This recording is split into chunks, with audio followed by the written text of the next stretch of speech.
our Sangguniang Bayan members, honored guests, as well as Director Lake Tino Quero, together with our ever-supportive Municipal Mayor Engineer Tomas Luis Perez Jr. to form the award line for the first Tadpole Billiard Tournament winners.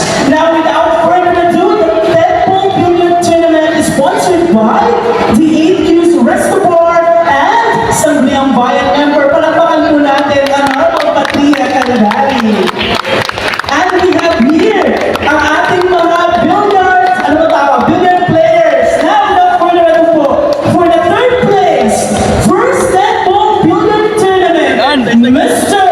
Mosing Cantari! Congratulations, man!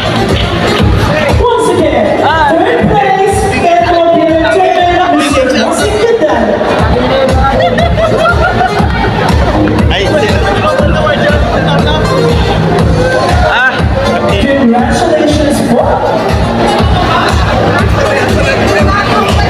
Sa lahat po ng ating mga tinatawag, ng mga billiard players po, manatili po muna sa gilid. Kung pwede rin po, dahil ka mo mag-stay sa gilid. At then makapag-photo opportunity pa po sa ating awards line.